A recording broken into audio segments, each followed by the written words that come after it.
Bienvenue pour ce webinaire. On va vous proposer aujourd'hui de parler de pénibilité. Je voudrais juste vous dire en introduction qu'on va enregistrer la session puisqu'on a pas mal de demandes d'avoir des retransmissions différées de ce webinaire. Je vous rassure, donc on enregistre, mais on coupera en fait toutes les interventions que les uns et les autres vous pouvez avoir en fait pour anonymiser le webinaire. Donc les moments de discussion seront coupés. Et ceci dit, je vais laisser Paul se présenter. Bonjour Paul. Bonjour Clémentine, bonjour à toutes, bonjour à tous. Écoutez, je vous remercie de vous être inscrit pour ce webinaire pour la pénibilité au travail, donc l'enjeu de passer de la réparation à la prévention. Et donc voilà, moi je me présente, je suis Paul Orsi, je suis responsable de mission chez Sémaphore sur les sujets d'accompagnement, des transformations et des ressources humaines, et notamment sur les enjeux de prévention des risques et de pénibilité au travail. Et merci Paul. Donc moi je suis directrice associée chez Sémaphore en charge des sujets de transformation des organisations. Paul vous a préparé un support là qu'on va vous partager, d'ailleurs qu'on pourra vous envoyer à l'issue du webinaire. Est-ce que Paul, tu peux démarrer en fait pour nous indiquer déjà pourquoi tu as proposé ce sujet de webinaire? Bien sûr. L'idée de ce webinaire, c'était de vous présenter justement tous ces sujets de pénibilité et de voir comment est-ce qu'on peut aborder ces sujets. L'enjeu en fait de la pénibilité, c'est de comprendre justement ce que c'est, comment le mesurer et puis comment le traiter pour faire de la prévention et répondre à plusieurs enjeux. Les trois enjeux fondamentaux, on les retrouve à l'écran. Le premier, c'est évidemment d'améliorer les conditions de travail des collaborateurs afin de réduire évidemment tout ce qui est usure professionnelle, mais aussi contribuer à la réduction du turnover et de l'absentéisme. On a aussi un enjeu justement d'ajuster les cycles de travail pour les collaborateurs, pour être en capacité de mieux organiser le travail et réduire l'exposition à la pénibilité. Et puis, il y a aussi un enjeu sur le dialogue social. C'est un sujet qui revient souvent dans les organisations de dialogue social, justement pour pouvoir comprendre la pénibilité, mesurer la pénibilité, prévenir la pénibilité et compenser la pénibilité. Donc l'enjeu, c'est aussi de se demander justement comment est-ce qu'on va objectiver l'analyse de la pénibilité dans les différentes organisations. Donc voilà pourquoi ce webinaire, pour vous présenter les différents enjeux, et puis ensuite de se dire comment concrètement on peut parler et mesurer la pénibilité. Est-ce que tu peux juste nous préciser aussi les concepts? Parce qu'en fait, quand on parle de pénibilité au travail, on peut aussi confondre en fait avec d'autres sujets, les risques professionnels, le DURP. Est-ce que tu peux juste clarifier en fait les notions sur la pénibilité par rapport aux autres notions? Ouais, tout à fait. Effectivement, alors, la pénibilité, parfois on mélange un peu l'inconfort, la pénibilité, l'usure professionnelle, les risques professionnels. Tout ça est évidemment lié à la qualité de vie au travail et aux conditions de travail. Pour autant, on n'a pas les mêmes enjeux ni de prévention ni de traitement de ces différentes notions. Donc on va commencer à les présenter en commençant par l'inconfort. L'inconfort, c'est vraiment cette sensation désagréable mais qui va être temporaire sans effet sur la santé physique ou psychique des collaborateurs. C'est par exemple la chaise qui est mal réglée, pendant quelques minutes, on va être dans une position d'inconfort, mais ça ne va pas générer justement cette problématique-là de pénibilité, d'usure, voire de risque. Donc c'est la situation la plus légère. Je vous présenterai la pénibilité par la suite. On va tout de suite basculer à l'usure professionnelle qui est la dégradation progressive de la santé liée à une exposition répétée aux différents facteurs de pénibilité. Donc là, c'est par exemple un agent ou un salarié qui va être amené à manutentionner plusieurs heures dans la journée des charges lourdes. Et là, à force de répéter ces mêmes situations de travail qui vont être pénibles, ça va avoir un effet durable sur la santé et par exemple pouvoir générer des TMS, donc des fameux troubles musculo-squelettiques, ou aboutir à des maladies cardiovasculaires lorsque voilà, on est sur des situations d'exposition prolongée. Et puis enfin, le risque professionnel, donc à distinguer de la pénibilité, c'est toutes les situations de travail qui peuvent générer des dommages pour la santé ou la sécurité des collaborateurs sur les aspects physiques ou mentaux. Et là, donc, c'est tous les éléments qu'on va pouvoir mesurer dans un document unique d'évaluation des risques professionnels. C'est le document qui recense l'ensemble de ces risques-là, avec des cotations d'amplitude d'exposition sur la partie gravité et la partie fréquence. Et c'est cette mesure-là aussi qu'on va retrouver sur la pénibilité au travail. La pénibilité au travail, c'est vraiment les situations de travail qui vont générer alors plus que de l'inconfort, mais pas du risque, et qui vont pouvoir aussi conduire, si on ne le traite pas suffisamment, à de l'usure professionnelle. Aujourd'hui, on identifie trois familles de facteurs de risque qui sont très précis, hein. La pénibilité, c'est vraiment 10 critères de pénibilité. Et voilà, ces différents critères sont les suivants. La première famille, ce sont les contraintes physiques marquées, où on va retrouver tout ce qui est manutention manuelle de charge. Donc là, c'est tout ce qu'un collaborateur va tirer, pousser, soulever. Les postures pénibles, donc lorsqu'on a des postures contraignantes pour les mains, pour le dos, pour les cervicales, sur la durée. Les vibrations mécaniques. On a tout ce qui est lié à l'environnement de travail, donc l'environnement physique agressif avec les activités exerçant en milieu hyperbare. C'est le facteur de pénibilité qu'on rencontre le moins souvent dans les organisations qu'on peut accompagner. On a aussi l'exposition aux agents chimiques dangereux, les températures extrêmes, élevées ou faibles, le bruit, l'exposition aux ambiances sonores élevées, et puis les rythmes de travail qu'on va retrouver autour de travail de nuit, le travail en équipe successive qui sont équivalentes au 3-8 ou au 2x12, et puis le travail répétitif. Donc voilà, c'est ces différentes notions en lien avec la pénibilité. J'ai une petite question, Paul, de précision. Là, tu as parlé pas mal d'éléments physiques, y compris sur l'usure professionnelle. Tu as évoqué des TMS. Est-ce que sur l'usure professionnelle ou la pénibilité, ça peut être psychique, en fait, les sujets? Complètement. En fait, on se rend compte que les facteurs de pénibilité aujourd'hui reconnus par le Code du travail ou l'INRS sont très liés aux aspects physiques. On a aussi des éléments aggravants qui vont pouvoir aussi générer de l'usure psychique. Le fait de pouvoir aussi être exposé à des situations où on sait qu'on va être exposé à ces pénibilités physiques-là sur la durée peuvent générer des inquiétudes, des tensions pour les collaborateurs. Ou alors le fait d'être aussi exposé à des situations de souffrance des usagers, par exemple, ou des situations où on est exposé à des incivilités, peut conduire des collaborateurs à ressentir aussi cette usure-là liée à la pénibilité du travail, et donc qui va principalement agir sur la partie psychique de la pénibilité plus que de la partie physique. Ok, merci beaucoup, Paul, pour ces éclaircissements. Et donc, toi, tu interviens auprès d'organisations publiques ou privées pour mesurer la pénibilité. Et c'est quoi, pourquoi c'est important de mesurer la pénibilité dans les organisations de travail?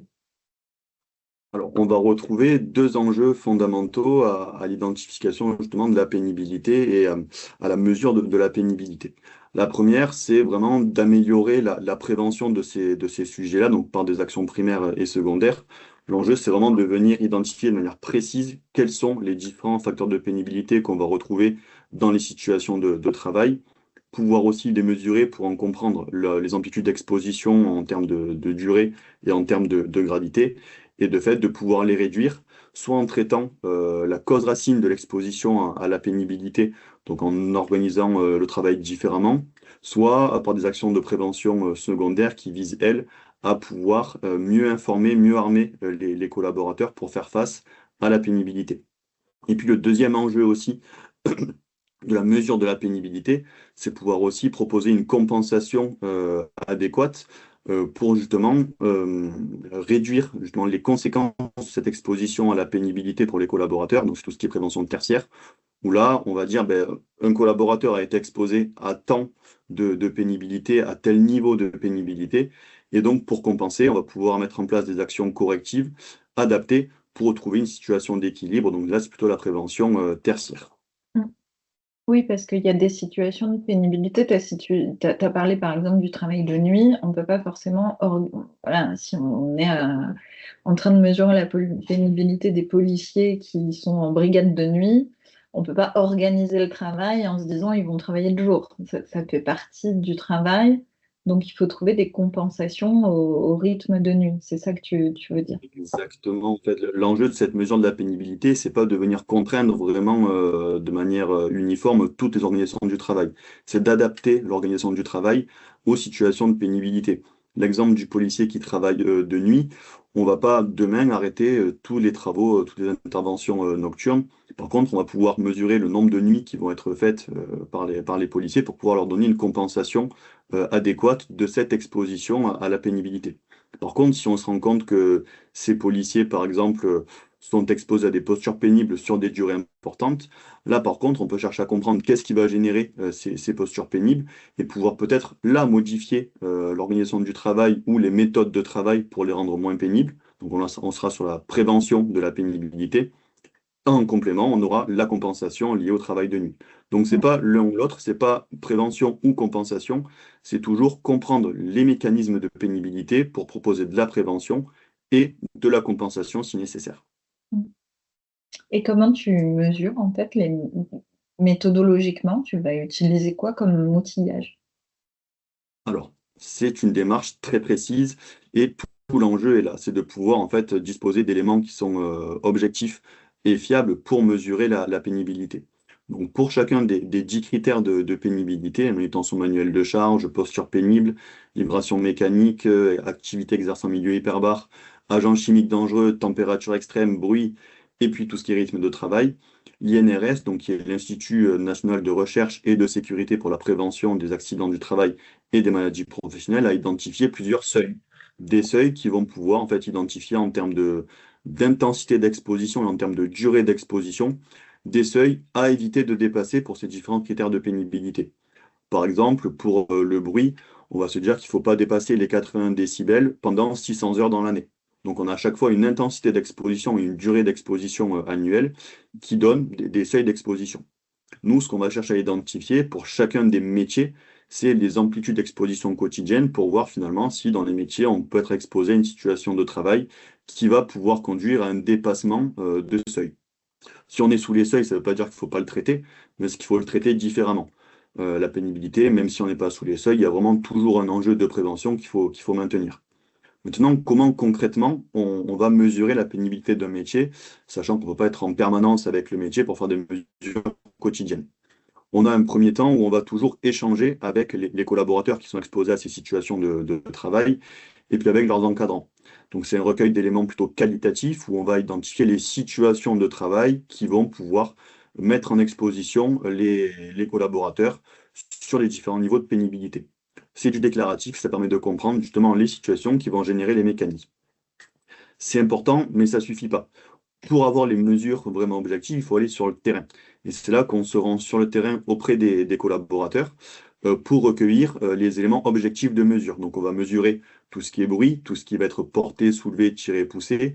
On va identifier toutes les postures pénibles, les vibrations mécaniques, etc., etc., prendre les températures pour pouvoir dire, ben voilà, sur une journée de travail telle que celle-ci, l'agent ou le salarié a été exposé à tant de temps de pénibilité sur les différents sujets, et puis pouvoir ensuite faire des projections annuelles pour voir si on dépasse les seuils ou pas. Mm. Ces projections annuelles, on peut les faire au regard de plusieurs données aussi, techniques et documentaires. Les données techniques, c'est notamment tous les éléments objectifs en fait, qui permettent de pouvoir avoir des éléments liés à la pénibilité, notamment sur les outils qu'on va utiliser. Savoir si un camion est vibrant, savoir si un outil qu'on utilise génère du bruit. C'est toutes les données objectives qu'on a et qui sont stables en toute l'année. Et puis enfin, l'analyse documentaire, c'est tous les éléments qui vont être recueillis, les fiches techniques, les outils, les fiches de poste, pour comprendre comment fonctionne le...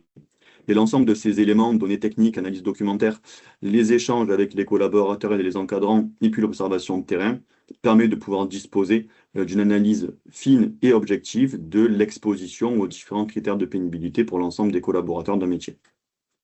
Oui, ça rejoint ce que tu disais en introduction, que ça permet d'animer du dialogue social constructif, parce que là, on voit bien que se dire un travail est pénible quand on va avoir des discussions entre un employeur et des représentants du personnel. On peut avoir ce type de discussion où l'employeur dit non, mais c'est pas pénible. Les représentants du personnel disent si, si, on a un travail très répétitif.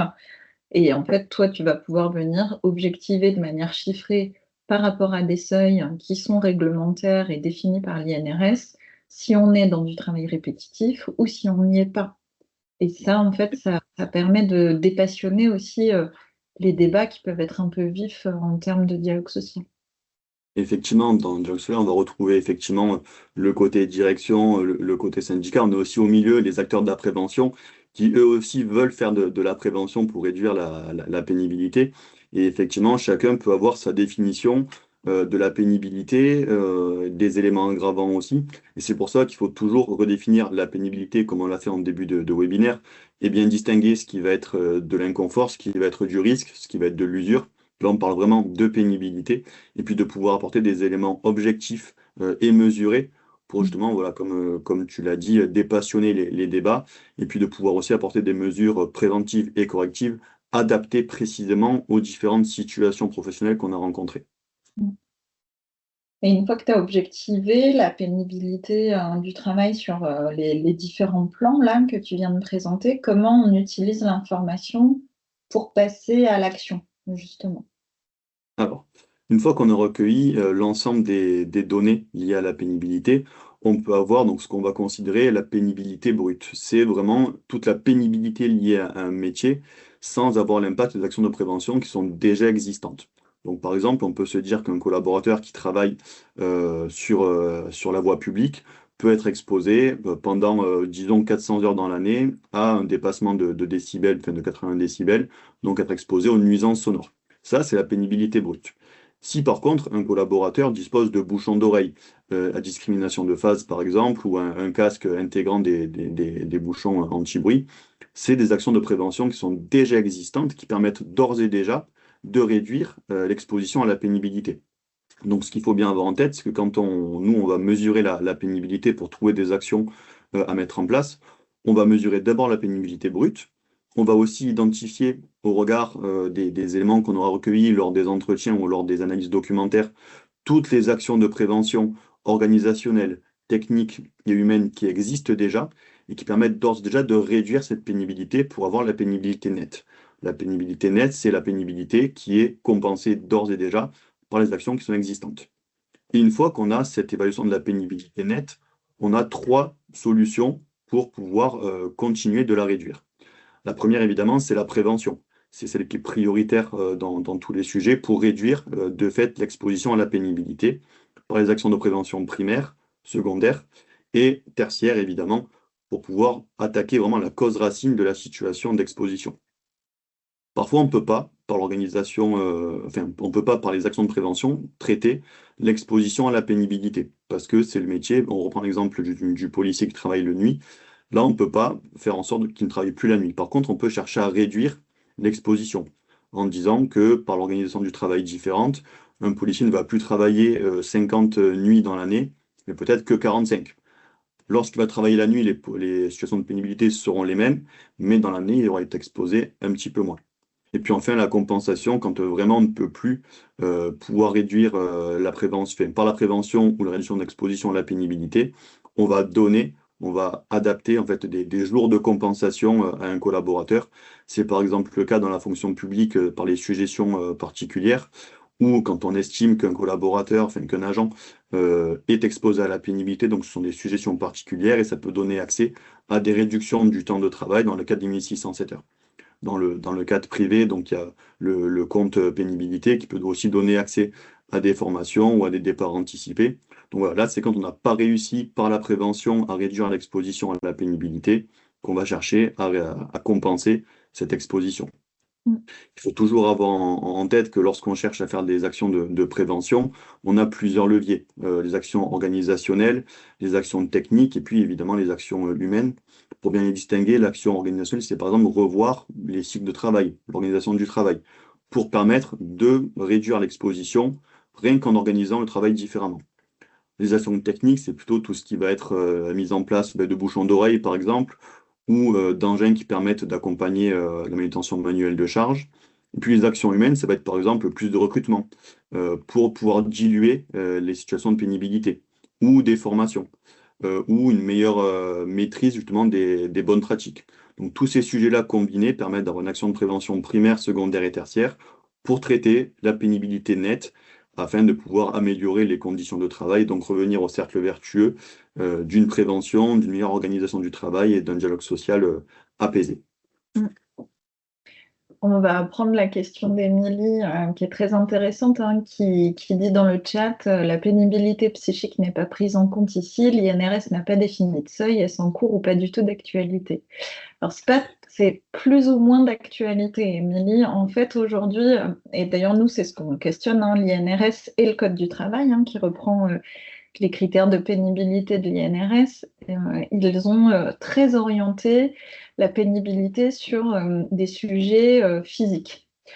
Il y a des travaux de recherche aujourd'hui en ergonomie du travail qui questionnent, hein, cette manière de regarder la pénibilité qui est très centrée sur la pénibilité physique, et des travaux de recherche notamment canadiens et québécois qui indiquent que en fait, cette manière de voir la pénibilité, c'est une manière masculine qui a été construite par des ergonomes masculins qui se sont penchés sur le travail masculin. Donc en fait, les travaux de recherche sont poussés surtout par les travaux d'ergonomie sur le travail plutôt féminin, qui souvent est beaucoup plus exposé en termes de risques psychiques. Alors, Paul, notamment, il a travaillé sur des sujets de métiers médico-sociaux. Tu pourras peut-être en dire un mot, où effectivement, c'est des métiers très féminins, hein, dans le médico-social, et où il y a moins d'exposition à de la pénibilité physique, mais par contre, à des exigences émotionnelles extrêmement marquées du fait d'être en situation de soins ou de traitement de la précarité sociale. Donc ça, voilà, il y a vraiment des travaux de recherche en ergonomie qui poussent pour la prise en compte en fait de la pénibilité psychique. C'est pas aujourd'hui dans le code du travail, c'est pas aujourd'hui dans les critères de pénibilité de l'INRS. Ça le sera peut-être demain. Mais par contre, dans les travaux que mènent Sémaphore et Paul en particulier, nous, on le prend d'ores et déjà en compte, en fait. Tu peux peut-être faire un retour d'expérience là-dessus. Ouais, tout à fait, effectivement. Donc, quand on parle de pénibilité, on a l'INRS et le Code du travail qui présentent ces 10 facteurs de pénibilité-là que vous voyez à l'écran et qui sont très marqués physiques. Nous, notre parti pris, c'est de dire qu'effectivement, on prend ces éléments-là comme base de référence, mais qu'on considère aussi des facteurs aggravants. Les facteurs aggravants, c'est pas des facteurs aggravants physiques comme psychiques. Facteurs aggravants physiques qui ne sont pas considérés, on va retrouver par exemple tout ce qui est le travail en extérieur. Le fait d'être exposé à des ambiances où il pleut, où on travaille dans l'humide, ça peut être un élément aggravant. Le fait d'être exposé aussi à un travail sur la voie publique avec des usagers qui circulent, ça peut être un élément aggravant aussi, qui aujourd'hui n'est pas reconnu. Et évidemment, il y a tous les éléments psychiques aussi qui ne sont pas reconnus aujourd'hui comme des éléments de pénibilité, mais pourtant qui sont tout à fait importants. Et je pense notamment voilà, à un département qu'on a pu accompagner avec Clémentine pour l'évaluation de la pénibilité des métiers de l'action sanitaire et sociale.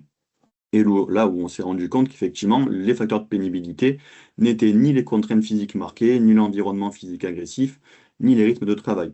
Pour autant, ce qu'on pouvait identifier, c'était plusieurs choses, hein, le risque d'agression lié à certaines incivilités, l'exigence émotionnelle forte, justement liée à l'empathie de ses collaborateurs qui travaillent avec des personnes fragiles, en souffrance, et dont la souffrance pouvait ruisseler sur ces personnes, des notions de qualité empêchée aussi, avec une volonté vraiment de pouvoir accompagner des usagers sans en avoir vraiment suffisamment les moyens.